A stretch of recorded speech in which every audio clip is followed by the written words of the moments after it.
क्यों जेनुत्सु का बर्ड इतना अलग है? सारे आशिरा के पास है एक क्रो। जेनुत्सु के पास क्यों है बर्ड, एक चिड़िया सबसे अलग? का बर्ड का नाम क्या है? इन सारे सवालों के ऊपर पर्दाफाश करने वाला हूँ। चलिए वीडियो को शुरू करते हैं। मैं सबसे पहले बताना चाहता हूँ जेनुत्सु का बर्ड का नाम है चूतियारो। चूतिया तारो नहीं, चूतियारो। CHU, चुतियारो। उसका बर्ड का नाम बहुत ही यूनिक है। जेनित्सु के पास ये बर्ड आने के लिए बहुत ही बड़ा वजह है। वो वजह क्या है मैं आगे बताऊंगा। उससे पहले इसका बैक स्टोरी बताता हूँ इस बर्ड का। ये बर्ड अकेला नहीं है, इसका एक ग्रुप था, एक क्रॉस का ग्रुप है ना। इस बर्ड्स का भी एक ग्रुप था। ये भी डीमन से लड़ सकते थे, वो भी लो लेवल वाले डीमन से। ऐसे ही एक दिन इनके कबीले के ऊपर एक डीमन अटैक कर देता है। उसका नाम इताची नहीं है दोस्तों। एक डीमन अटैक कर कर इन सारे बर्ड्स को मार देता है। ये अकेला बर्ड वहां से डर कर भाग जाता है, क्योंकि इस बर्ड के अंदर एक डीमन को फेस करने का जितना ताकत नहीं होता है। इसी वजह से ये बर्ड वहां से डर कर भाग जाती है दोस्तों। इसी वजह से ये बर्ड अकेली बच जाती है। इन सारे बर्ड्स में से सर्वाइव करने वाली बर्ड एक ही बचती है।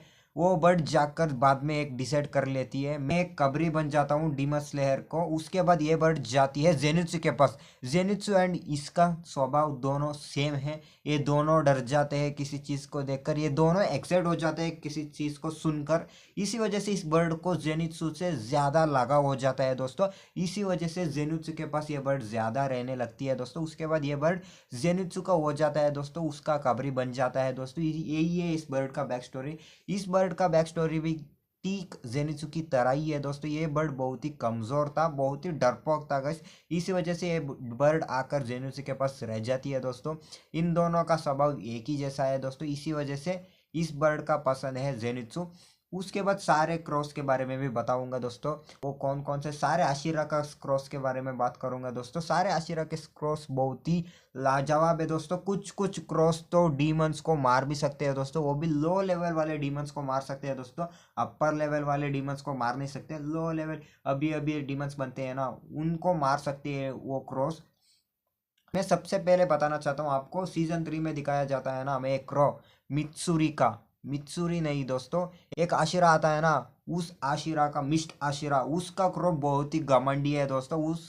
वो उसका जेंडर है, फीमेल जेंडर है दोस्तों उस क्रॉ का। वो क्रॉ बहुत ही घमंडी है, तांजीरो को बहुत ही परेशान करती है दोस्तों वो बंदी। वो क्रॉ बहुत ही काम का भी है, बहुत ही तंग करता है दोस्तों दूसरे आशिरा को दोस्तों। वो बहुत ही नटखट क्रॉ है दोस्तों। एक लड़की को समझना बहुत ही मुश्किल है दोस्तों। ऐसे ही स्वभाव है उस क्रॉ का दोस्तों, उसका नाम मुझे नहीं पता है दोस्तों। उसके बाद आता हूँ तांजीरो के क्रॉ के पास। उसका क्रॉ और एक और क्रॉ दोनों सिमिलर है दोस्तों। उसका क्रॉ किसका है? वो है रेनगोकू का है दोस्तों। उसका बैक स्टोरी हमें पता नहीं है दोस्तों। उसके पास रेंगोकू का है या किसी और का है, मुझे लग रहा है रेंगोकू का क्रो है तंजीरो के पास। वो क्रो भी बहुत ही शानदार है दोस्तों। उसका एक सीन देखकर सारे बंदों को रोना आ जाएगा दोस्तों। जब रेंगोकू मरता है ना, एक क्रो ऊपर से रोते हुए जाता है ना, तब जब बंदों के आंखों में आंसू आते हैं दोस्तों। और उसके बाद मित्सुरी का बर्ड उसके जैसे ही एक कपड़ा बांधता है दोस्तों सर के ऊपर। उसका भी फीमेल है मेल है, आप कमेंट सेक्शन में लिखना ज़रूर। उसका भी क्रो बहुत ही शानदार है दोस्तों। उसका स्वभाव थोड़ा सा नॉर्मल है दोस्तों, उतना उटपटांग नहीं है। मिस्ट आशिरा है ना, उसका जैसा नहीं है।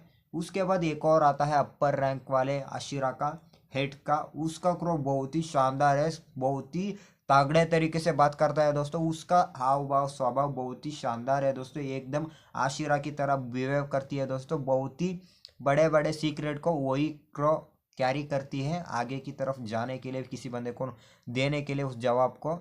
उस क्रो का जवाब ही नहीं है दोस्तों, बहुत ही तगड़ा क्रो है दोस्तों। सारे क्रोस के ऊपर वो क्रो अकेला भारी पड़ता है दोस्तों, उतना ताकत है उस क्रो में अंदर।